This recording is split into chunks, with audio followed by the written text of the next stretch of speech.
8월 12일 이제 오후 시간인데요. 전욱현의 안보정론 시작하겠습니다. 시청자 여러분들 제 방송 보시기 앞서서 꼭 구독 버튼을 눌러주시고 봐주시고 다 보신 다음에 주변 분들과 함께 SNS를 통해서 공유해 주시면 대단히 고맙겠습니다. 지금 뉴스는요, 추미애 발 사건 사고, 제일 큰 추미애 발 사고가 바로 뭐냐면 수사 지휘권을 발동해갖고 채널A 기자 구속시킨 거예요. 그것도 모자라가지고 한동훈이를 공모 혐의로 구속시키려다가 현재로서는 실패했습니다. 그러다 보니까 6탄전까지 벌어졌잖아요. 그것이 서울 고검에서 지금 진행 중에 있는데, 제가 어제 밤에만 보도해드린 것만 보면 서울 고검장을 찾아가서 잘 봐달라 이렇게 협조 요청을 한 것으로 이렇게 알려졌는데요. 오늘 중앙일보에서 단독 특종 보도한 내용을 보면 가서 싸웠다고 합니다. 고성을 지르고 그래서 자리를 박차고 이성희가 나왔다고 그러는데, 아마도 지금 서울중앙지검은 이거 마치 조폭 형식으로 수사를 하는 것이 아닌가, 조폭식 수사가 아닌가, 이런 말씀을 드릴 수 있어요. 그래서 이 내용을 자세하게 분석해드리고, 그 다음에는 추미애가 지금 적극적으로 추진하고 있는 것이 뭡니까? 검찰개혁안이잖아요. 이 검찰개혁안이라고 하는 것이 실질적으로 이 검찰의 권력기관화를 막고 그야말로 헌법과 법률에 입각해서 원칙에 따라서, 법과 원칙에 따라서 양심껏 수사하도록, 그럼으로써 정치적인 영향력도 완전히 차단된 상태에서 그야말로 지위, 사회적 지위와 무관하게 저지른 죄에 상응하는 벌을 받게 하는 수사를 하겠다는 거 아니겠어요? 이것이 진정한 검찰 개혁일 텐데, 지금 추미애가 하는 검찰 개혁은 정치적 개혁이다. 그러다 보니까 안에서부터 밖에 이르기까지 많은 비판이 제기되고 있어요. 오늘 또 이 검찰 현직 검사가 추미애 장관의 개혁안에 대해서 강력히 반박하는 글을 내부 통신망에 띄웠습니다. 그래서 이 검사인은 워낙 소설이 시퍼렇기 때문에 검사들이 대놓고 반발은 못해도 지금 부글부글 끓고 있는 단면이 이렇게 계속 언론에 터져 나오고 있다. 이런 말씀을 드리고 싶고, 또 하나는 유시민이 자기 계좌 추적했다고 계속 요즘 언론을 통해서 밝히고 있는데, 거기에 대한 반박이 다시 나오고 있습니다. 그래서 이런 내용들을 묶어서 잘 정리해 드리도록 하겠습니다. 먼저 이 검찰 개혁안에 대해서는 웬만한 사람들은 다 반대하고 있어요. 저도 반대하고 있습니다. 우선 이 검찰 개혁안이라고 하는 것이 앞에 말씀드린 대로 정말 정상적으로 검찰을 권력기관화되어 있는 지금 검사들의 이 수사를 보다 민주적이고 보다 인권 보호적이고 보다 이 법 적용이 공평하게 모든 국민에게 적용되도록 하는 그런 개혁이어야 되는데요. 이 정권 코드에 맞는 개혁안을 만들어냈기 때문에 지금 비판을 많이 받고 있고, 대표적인 것이 이번 개혁의 목표는 바로 뭐냐면 윤석열이 식물총장으로 만들어가지고 내쫓으려고 하는데 모든 초점이 맞춰져 있다. 이것은 저야만의 비판이 아니고 법률 전문가들, 법조계에서 나오는 비판, 언론에서 나오는 비판도 일맥상통한다. 그래서 가장 대표적인 것이 지금 대검에서 이 부장급, 이 검사장급 검사를 빼고 중간 간부쯤, 부장검사 쪽, 차장검사 쪽에서 이제 윤석열 총장을 실질적으로 업무적으로 보좌해야 할 그런 자리가 있는데 무려 4개 자리나 없앤다는 거 아니겠어요? 그래서 이 트리오라고 하는 핵심 실무 부서까지도 전부 다 자리를 없앤다고 하는데, 이것만 보더라도 얼마나 윤석열 총장 하나에게 집중된 개혁이냐, 이렇게 단적으로 알 수 있는데요. 오늘 이 검찰 내부망 이 프로세스에다가 이번 직제 개편안은 굉장히 가볍다. 이런 글을 올렸어요. 공판 기능을 강화하고 확대하겠다는 이런 이 가벼운 직제 개편안이고 개편을 위한 개편안이다. 이렇게 혹평을 하고 있습니다. 이 혹평의 주인공은 바로 차호동 대구지검 검사인데요. 이 차한성 얼마 전까지 대법관을 했는데 차한성 전 대법관의 아들 일로 이렇게 알려져 있어요. 그래서 금년 1월 전까지는 대검에서 공판 송무부에서 연구관으로 일을 하다가 1월달 추미애 발 인사에 의해서 대구지검으로 내려간 걸로 되어 있는데요. 한마디로 그렇습니다. 이게 개편안을 만들기 위한 개편안이다. 제대로 된 연구나 철학적 고민 없이 공판 분야에 대한 이해가 전혀 없이 개편안이 만들어졌다. 이렇게 지금 비판하고 있어요. 그래서 검사 일명이 공판에서 담당해야 할 업무가 더욱 풍성하고 다양해져야 한다는 전제에서 출발해야 되는데 그렇지 못하고 있다는 것이죠. 그래서 공판 검사실 업무 부담이 형사부에 미치지 못한다고 이렇게 단정적으로 얘기하면서 형사부 업무를 공판 검사실 업무가 도와줘라, 이런 식으로 지금 개편이 이루어지고 있는데, 과연 그 근거가 되는 실증적 데이터가 뭐냐, 이거를 밝혀라. 그리고 이 형사부 업무로 이렇게 보충해 주자는 의견 도대체 어떤 법학적 철학적 고민의 산물인지도 알고 싶다. 그렇게 하면서 이제 형사부 인력을 이관하면 형사부보다 일이 적은 공판검사 일은 더 적어질 테니까 단순한 사건 수사로 번안하는 발상은 끝없이 가벼운 생각의 한 단편이다. 깊은 고민을 했다면 이런 개편안은 도저히 나올 수가 없다. 그리고 1검사 1재판부는 단순히 검사 한 명이 맡는 2개 재판부를 한 개로 줄이는 데서 출발해서는 안 된다. 정문 공판검사 배치의 필요성이나 검찰 조서의 증거 능력 제한 등 변화된 상황에 대한 고민이 담기지 않은 개편안이다. 이렇게 강하게 비판을 하고 있습니다. 예. 그리고 공판부 검사를 고검 검사급, 이건 단독 공판 검사실입니다. 고검 검사급이나 또는 고경력, 고경력 검사하고 평검사 중에 저호봉 검사하고 이렇게 구성된 공판 기소부로 이원화하자. 이렇게 지금 개혁안이 만들어져 있는데요. 공판부에 저호봉 검사가 우선 배치되는 비선호 보직으로 인식됐는지에 대해서도 검토가 제대로 이루어져야 한다.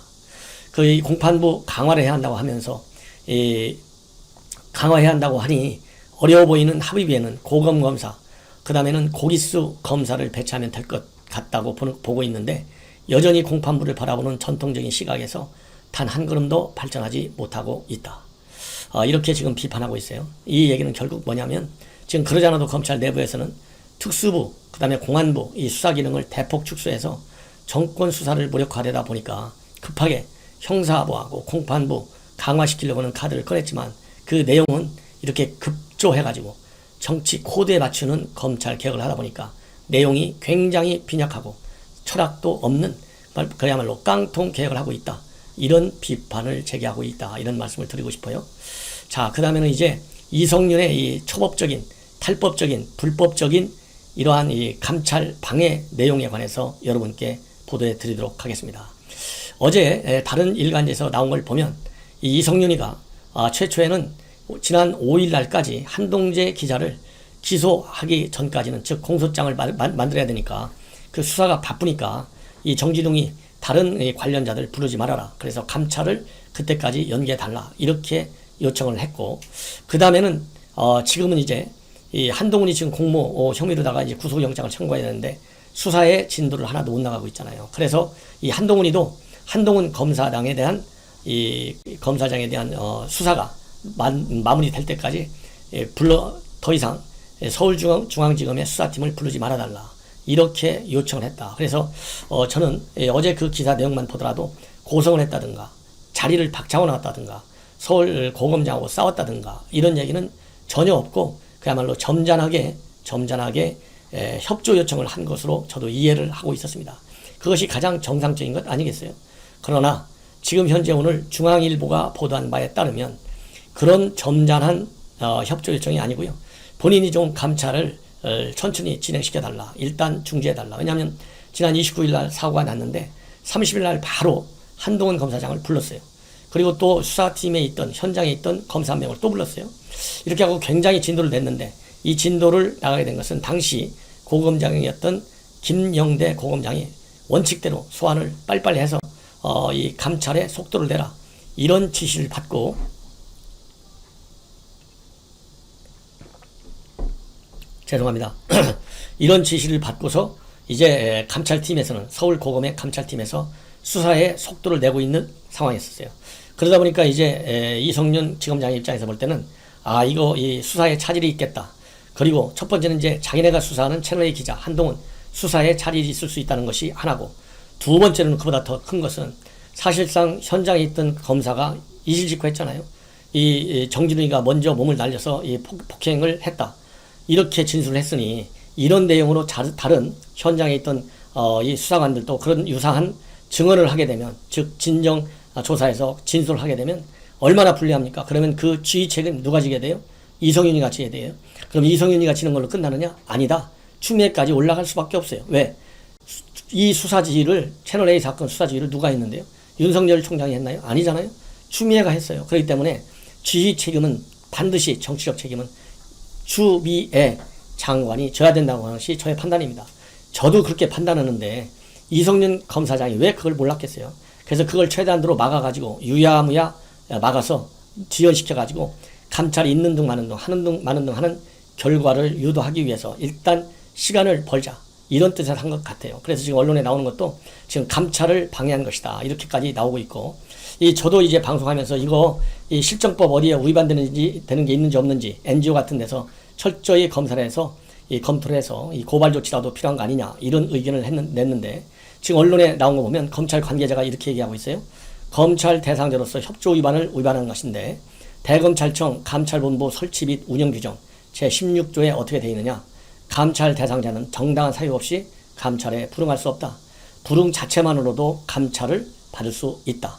이렇게 지금 밝히고 있습니다. 따라서 이 감찰본부 설치 관련 규정에, 대검의 규정에 명백히 위반되기 때문에 이성윤 검사장도 누군가가 고발을 하게 되면 이 법에 저촉되는 것으로 이 해석될 소지가 굉장히 크다. 이런 말씀을 드리고 싶고, 이런 걸 보면 이성윤이가 얼마나 초조한지, 굉장히 서둘고 있는지, 굉장히 얼마나 큰 무리수를 두고 있는지 우리가 충분히 알 수 있다. 왜냐하면 김영대 검사장은, 고검장은 이성윤보다 훨씬 선배라고 합니다. 그래서 사법시험 기수로도 선배지만 고검장이고 한 사람은 지검장이에요. 그래서 이 고검장 그야말로 이 하극상의 행태를 보였다. 이런 말씀을 드릴 수가 있습니다. 이러다 보니까 정진웅에 대한 소환조사 일체 응하지 않고 있고, 다른 수사관들에 대한 소환조사도 전화를 받지도 않고요. 병원 갔다고 핑계대고 있고, 이러면서 전혀 감찰에 제대로 응하지 않고 있다고 하는 것이 현 상황이다. 이런 말씀을 드리고 싶어요.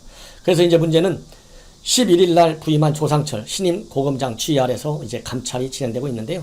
11일 날 부임하자마자 감찰 보고를 받았다고 합니다. 그래서 이제 이 서울고검의 감찰권이 이 조상철 고검장의 판단에 따라서 강하게 갈 것이냐, 부드럽게 갈 것이냐, 별로 진척 나가지 않고 감찰하는 척하다가 시간만 보낼 것이냐, 이것이 이제 나올 수가 있을 텐데요. 지금 현재 분위기로는 서울고검 감찰부에서는 감찰 결과에 따라서 직접 기소할 수도 있다. 이런 얘기가 나오고 있고요. 수사 전환이 필요하다고 판단하면 조 고검장이 중앙지검 직무대리 발령을 낼 수도 있다고 합니다. 그래서 감찰부는 중앙지검 검사 자격으로도 수사할 수 있다. 이렇게 지금 알려지고 있어요. 그래서 이게 이 조 고검장이 지난 11일 날 취임사에서 뭐라고 얘기를 했냐면, 요즘 우리 주변을 보면 타인에게 무례하고 자신의 감정을 마음껏 분출하며 자기 책임에는 눈 감은 채 다른 사람만 마구 실착하는 사람들이 있다. 이렇게 발언했는데요. 이 발언과 관련해서 저도 이거는 바로 이성윤을 두고 하는 얘기다. 추미애를 두고 하는 얘기다. 왜냐하면 중앙지검장한테 서면 보고밖에 못 하잖아요. 대면 보고를 지금 안 하고 있어요. 그리고 이 중앙지검장이 이 윤석열 총장을 들이받은 거나 마찬가지잖아요. 개입하지 말아라. 그래서 대신에 그걸 하기 위해서 수사 지휘권 발동을 하도록 한 것이, 유도한 것이 결국은 이성윤이라고 봐도 돼요. 그러다 보니까 이 상황을 염두에 두고 지적한 것이다. 이런 걸 보면 감찰, 서울고검의 고수사건에 대한 수사 제대로 이루어질 가능성이 상당히 크다. 이렇게 저도 해석하는데요. 이걸 오늘 이 중앙일보 보도를 봐도 제가 얘기한 것하고 거의 비슷하게 해석을 하고 있다. 이런 말씀을 드리고 싶습니다. 그리고 이제 유시민 노무현 재단 이사장이 최근에 자기 계좌 추적을 해놓고서 왜 윤석열 총장 거짓말하느냐, 솔직하게 계좌 추적했느냐 안 했느냐, 이거를 분명하게 밝혀야지 확인된 바 없다, 이렇게 애매모호하게 얘기하고 있는 것 아니냐, 이렇게 하면서 이 검찰이 계좌 추적을 했음에도 불구하고 본인한테 사실대로 얘기하지도 않고 또 이 통보 유예 조치를 해놨다. 그러면서 1년 걸리니 금년 12월쯤 되면 반드시 본인이 계좌 추적을 당했다고 하는 것이 나타날 것이다. 이렇게 주장했는데, 이 한동훈까지 이름을 얘기했어요. 어제 유시민이가. 그런데 이 한동훈 검사장이 오늘 바로 반격을 했습니다. 범죄 혐의가 있으면 유시민이든 누구든 수사해야 하는 게 검찰의 임무다. 하지만 본인이 대검의 반부패 강력부장으로 있을 때 자기 부서에서는 유시민 씨 관련 수사나 노무현 재단의 계좌를 추적을 한 사실이 전혀 없다. 왜 작년부터 유시민 씨가 이런 얘기를 계속하는지 도대체 걱정되는 게 뭐가 있는지 잘 모르겠다.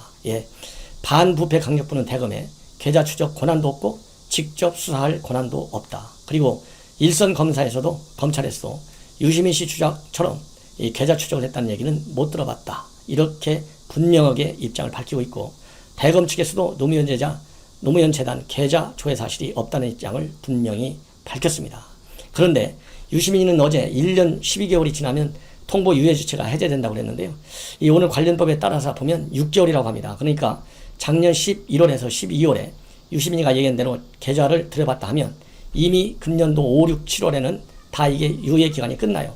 근데 지금 5, 6, 7월까지 지났는데 지금 8월인데 유시민이가 계좌 조회했다는 사실 금융기관으로부터 통보를 안 받았으면 실질적으로 계좌 추적이 안 된 것이다. 그러면 유시민이가 가짜 뉴스를 퍼뜨리고 있는 것이다. 이런 결론에 도달합니다. 이러한 유시민의 이런 홍보와 관련해서 이 진중권 씨도 한마디 했어요. 그동안에는 자기 계좌를 열어봤다. 이렇게만 하더니 아예 이제는 한동훈 검사장 이름을 꺼내가지고, 봤다. 이렇게 하고 있는데 이것은 유시민 씨가 피해 망상을 넘어서 가해 망상을 하고 있는 것이다. 그러면서 금방 들통날 거짓말을 유시민이 왜 하는지 도대체 알 수가 없다. 이제는 거짓말하는데 너무 익숙해져 낯빛 하나 바뀌지 않는다. 이제라도 사실을 인정하고 국민을 속인 데 대해서 사과를 하라. 이렇게 지금 주장을 하고 있습니다.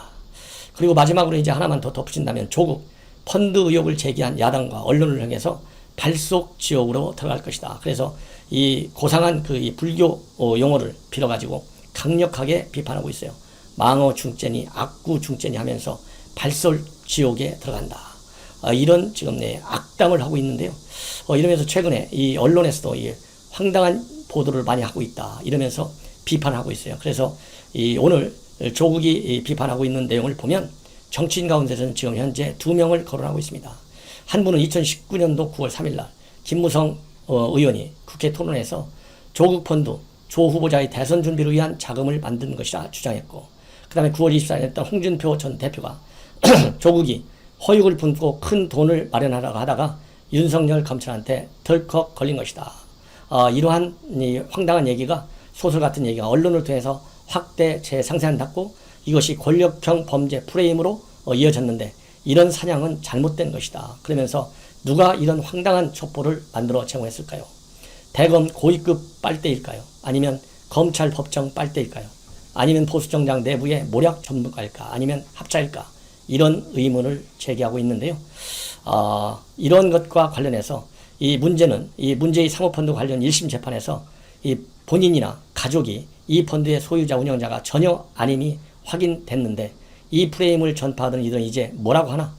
목표한 바를 이루었으니 알 바 아니다 라고 하면서 웃고 있겠지. 이렇게 비꼬고 있어요. 그래서 제가 보기에는 이미 본인의 의혹과 관련해서 이 언론, 이 비판한 근거 없이 전부 법적 소송을 내겠다고 했는데 이렇게 나온 것만 보더라도 법적 소송에 돌입할 것을 미리 예고편으로 띄운 것이 아닌가 하는 생각이 듭니다. 시청자 여러분, 이것으로 제 방송을 마치겠고요. 또 중요한 뉴스가 나오면 여러분들께 가장 빠르고 그리고 신중하고 정확하게 판단, 예측해 드리도록 하겠습니다. 대단히 고맙습니다.